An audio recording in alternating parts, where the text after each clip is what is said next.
When you think that if you finally let yourself run free, you will inevitably fall down. What you usually don't realize is that you're already on the ground. Staying where you are is a perceived safety. This life was not given to you to be just endured, but experienced. Welcome in. I'm the Hermit Poet, and that was part of the Pivot Year devotion by Brianna Wiest. And due to copyright infringements, I cannot read the entire poem online due to copyright infringement. So we take the poem and we recreate it in our own words. And today it's called Already on the Ground. You fear the cliff, you fear the height, the sudden jagged fall. You stay within the dimming light behind the safety wall. You think that if you run too fast, the earth will slip away, that every dream you try to cast will turn to salt and gray. But look beneath your weary feet, the truth you've tried to hide. The cold and hard and lonely street is where you now reside. You cannot fall from where you lay, already on the floor. So why not rise and find a way beyond the heavy door? This life was not a cage to keep, a burden to endure, a place to let the spirit sleep, to keep the ending pure. You weren't meant to reach the gate without a scratch or scare, to bow before the hands of fate while staring at a star. The failure is a phantom ghost, a weight within the head. The worst is standing on the coast and dying while not dead. So let the paralyzing fear be shattered by the sun, for everything you value here has only just begun. And so today we are talking about the illusion of the height. We spend our lives paralyzed by the fear of falling. We don't take risks. We don't write the poem, and we don't start the ministry because we are terrified of hitting rock bottom. Is that you? Are you terrified of hitting rock bottom, so you lay in the floor every day triggering? Not a good thing. Not a good thing. So we spend our lives paralyzed by the fear of falling, the fear of failure. So we don't take any risks. We don't write a poem. I didn't write any poems until last June when I had my creative orgasm. And we don't start the ministry because we are terrified of hitting rock bottom. Up until last November, when AI suggested I come and read the poem to you folks on TikTok, I was scared to death. I would never have even come up with coming up here on a platform and doing this sort of thing. Never in my wildest dreams. I was laying in the floor and I was safe, and it was mundane, and it was the same thing every day, but I had shielded myself into an infrastructure of safety, and I wasn't coming out for anyone. The pivot, the truth is, you're already on the ground. You aren't falling because you haven't even started to climb. How can you fail at something if you don't even try? If you don't even have a goal, if you've never even written one goal on a page and looked at it, how can you fail? You're not failing. You're on the ground. You're triggering in your pain and heartache because you're scared to take a chance. You're sitting in the dirt of perceived safety, thinking you're safe just because you aren't moving. To a 12-year-old, this is being too scared to play because you might get hurt. To a 55-year-old student, this is staying in a dead-end situation because you're afraid of failing at something new. And that was me. I was afraid of failing, so I didn't do anything. I just went to my job every day, came home, played on my phone, went to bed, maybe occasionally read a book, but for the most part, I did the same safe routine every day, and it was killing me. And I was dying a little every day, and I was headed for my grave without any of my goals, visions, and dreams ever being realized or fulfilled. This life was not given to you to be endured, but experienced. Yes, getting out there is going to cause you to fall down and scrape your knees. And yes, you are going to get some spiritual broken bones along the way. And you're going to have your head dashed into the ground. Yes, and you're going to wonder why you even began. I'm not lying to you, okay? You're going to have a whole wealth of different emotions that you're going to go through. But those are good emotions. You need to feel them. Life is exciting. Life was meant to be lived. If you're just existing, you're living lives of quiet desperation, according to the author.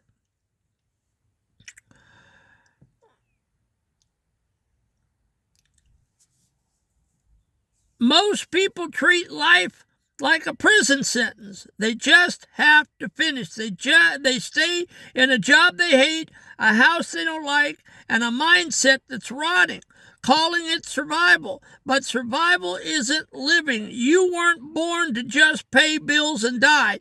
You were born to feel the wind, the pain, the joy, and the living. You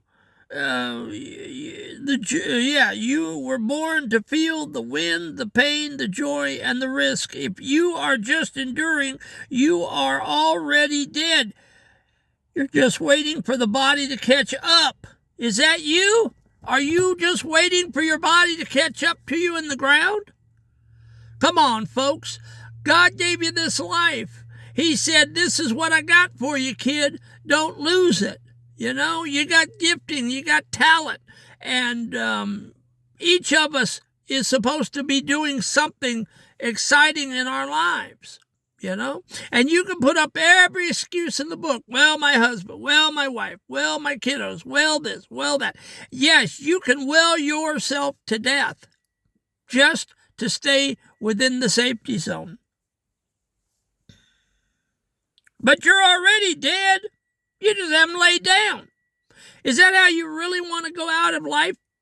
You want them to put dirt on your face, knowing that you were just a milquetoast, that you just were a leaf in the gale, that you just were tossed back and forth, and you just went with whatever, and you didn't ever fulfill the plan God had for you in your life?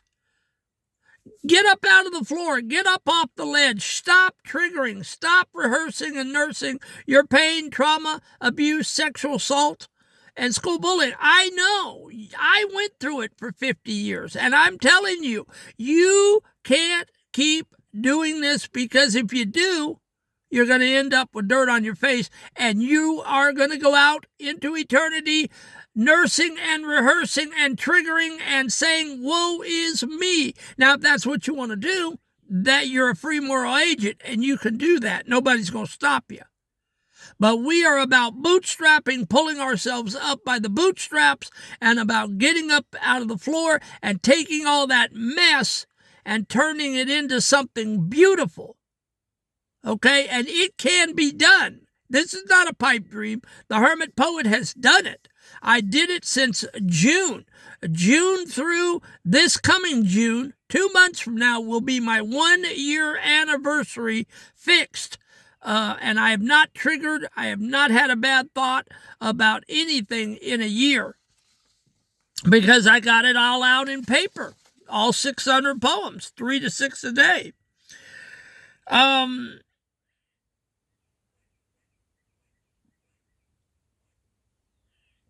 This life was not given to you to arrive at the end in perfect condition. I'm not in perfect condition. I've got scars, and my mind still at night sometimes will play tricks with me in the back bunk, and I will start having memories being drawn up about things I've said to my parents, or screaming matches, yelling matches, things that were done by my stepdad, things that were done at school, in my classes by my classmates.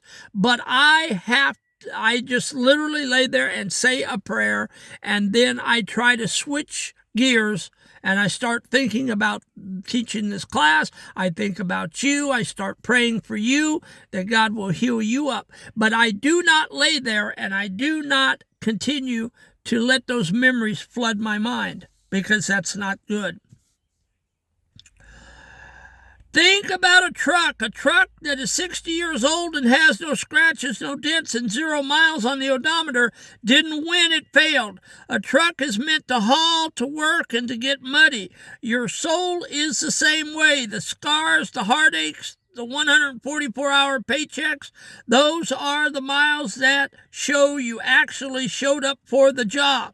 Stop trying to keep your life in mint condition or in the box, okay? Your life is not a museum piece. It's to be lived. It's to be used. It's to be messed up and to have dirt thrown on it, and to have scars, and to have memories, and to use up your life before you die. It's supposed to be used up in all forms of fashion so that you feel complete when you lay down and die.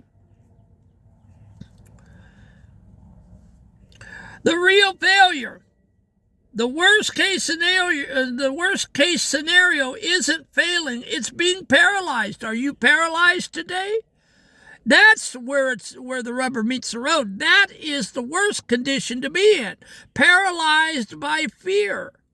You're not going to get to do anything laying in the floor paralyzed by fear, crying and having someone hold your hand and talking about your ink spots and your potty training days. How long can you keep nursing and rehearsing those things? Yes, therapy's good.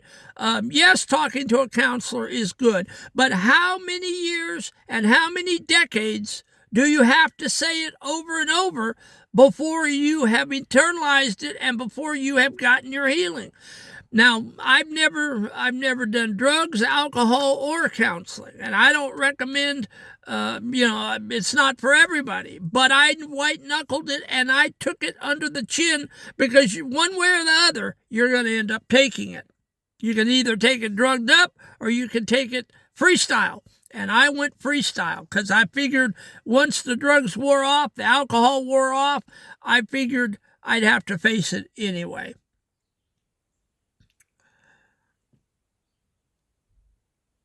You have a limited time. Every minute you spend waiting for it to be safe is a minute you are throwing into the trash. The fear of failure is a thief that steals the only thing you truly own, your time. Get off the ground. If you're going to be on the floor anyway, you might as well fall while you're trying to fly. Yes, you're already in the floor. You're already triggering. You're already crying. So why not try? Why not get up and try to fly? If you're going to land in a heap on the ground anyway, one way or the other, you're going to get in the ground. You're going to be on the ground one way or the other. You might as well get up and try. You never know what'll come of it. The scuff mark. Tonight, I want you to look at your perfect condition, the part of your life you are protecting so hard that you aren't actually using it. Identify one risk you've been avoiding because you're afraid to look messy or frail. Tonight, I want you to commit to making one scuff mark on your life. Do the thing that scares you. Write the raw post. Speak the truth, or take the first steps towards your dream. Say to yourself, I'm already on the ground, so I have nothing to lose but my time. And then in the comment column below, and I will answer, but you got to comment to me so I can answer. Comment like this: what is one thing you've been enduring that you are ready to start experiencing?